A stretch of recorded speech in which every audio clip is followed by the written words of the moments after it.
সবচেয়ে বড় কথা হচ্ছে মুআজ বিন জাবাল রাদিয়াল্লাহু আনহু একদিন বসে আছেন, নবী সাল্লাল্লাহু আলাইহি ওয়াসাল্লাম নিজে তার হাত ধরলেন। চিন্তা করেন, নবী সাল্লাল্লাহু আলাইহি ওয়াসাল্লাম নিজে মুআজ বিন জাবাল রাদিয়াল্লাহু আনহুর হাত ধরলেন, ধরে বললেন, হে মুআজ, ওয়াল্লাহি, আল্লাহর কসম, ইন্নী লা উহিব্বুকা, আল্লাহর কসম হে মুআজ, আমি তোমাকে ভালোবাসি। চিন্তা করতে পারবেন? হে মুআজ, আল্লাহর কসম, আমি তোমাকে ভালোবাসি। কে বলছেন এই কথা? মুহাম্মদ সাল্লাল্লাহু আলাইহি ওয়াসাল্লাম। এবং এরপর তিনি বলছেন যে তুমি প্রত্যেক ফরজ নামাজের পরে এই দোয়াটা করা ছেড়ে দিও। কোন দোয়া? আল্লাহুম্মা আইন্নি আলা যিকরিকা ওয়া শুকরিকা ওয়া হুসনি ইবাদাতি। বলেন আমার সাথে, আল্লাহুম্মা আইন্নি আলা যিকরিক ওয়া শুকরিক ওয়া হুসনি ইবাদাতিক। প্রত্যেক ফরজ নামাজের পর হে মুআজ এই দোয়াটা করা ছেড়ে দিও না। বলার আগে বলছেন, মুআজ, আমি তোমাকে আল্লাহর কসম ভালোবাসি। মুআজ বিন জাবাল রাদিয়াল্লাহু আনহু সেই সাহাবী যাকে নবী সাল্লাল্লাহু আলাইহি ওয়াসাল্লাম তার গাধার পিঠে বসিয়েছেন। সেই পিঠে বসিয়ে তিনি যাচ্ছেন, মাঝখানে কিছু কথাবার্তা বলছেন। যখনই বলছেন হে মুআজ, মুআজ বিন জাবাল বলছেন, লাব্বাইক ওয়া সাআদাইকা নবী আল্লাহ। হে আল্লাহর রাসূল, আমি উপস্থিত, আমার পিতামাতা আপনার জন্য কোরবান হোক, বলুন।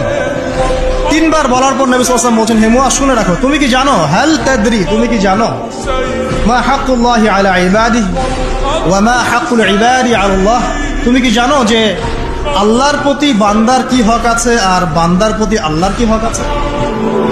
মুআজ বিন জাবাল রাদিয়াল্লাহু আনহু বলছেন, ওয়াল্লাহু ওয়া রাসূলুহু আ'লাম, আল্লাহ এবং রাসূল ভালো জানেন।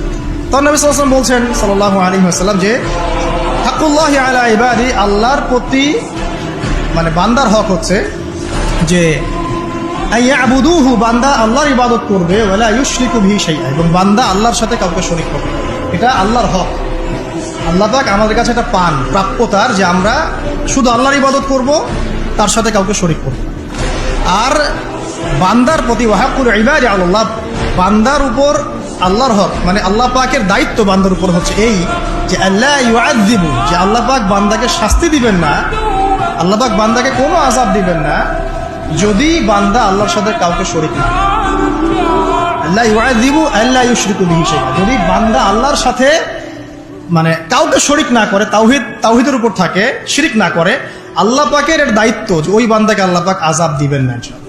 তখন মুআজ বিন জাবাল তিনি বলছেন রাদিয়াল্লাহু আনহু, আফালা উবাশশিরুন নাস, আমি কি এই কথাটা মানুষকে বলবো না?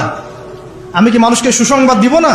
নবী সাল্লাল্লাহু আলাইহি ওয়াসাল্লাম বলছেন, লা তুবাশশিরুহুম, তুমি তাদেরকে সুসংবাদ দিও না, আপাতত দিও না। কারণ ফায়াত্তাকিলু, তাহলে তারা এটার উপর তাওয়াক্কুল করে বসে থাকবে। তাহলে মানুষ এর উপর তাওয়াক্কুল করেই বসে থাকবে, অন্য সব আমল ছেড়ে দিবে। মুআজ বিন জাবাল রাদিয়াল্লাহু আনহু সেই সাহাবী যিনি শেষ মুহূর্তে এই হাদিসটা বলেছেন যে যার শেষ কালিমা হবে লা ইলাহা ইল্লাল্লাহ, সে ব্যক্তি জান্নাতে যাবে ইনশাআল্লাহ। এই হাদিসটা যদি মানুষ শুনে, তখন তো মানুষ আমল ছেড়ে দিবে, তাই না? এই জন্য নবীজি বলছেন যে এখন সুসংবাদ দিও না, মানুষকে আমল করতে দাও। কিন্তু আল্লাহর এটা হক যে বান্দা যদি শিরিক না করে আল্লাহর সাথে, আল্লাহ পাক তাকে মাফ করে দিবে ইনশাআল্লাহ, তাকে আযাব দিবে না ইনশাআল্লাহ তাআলা।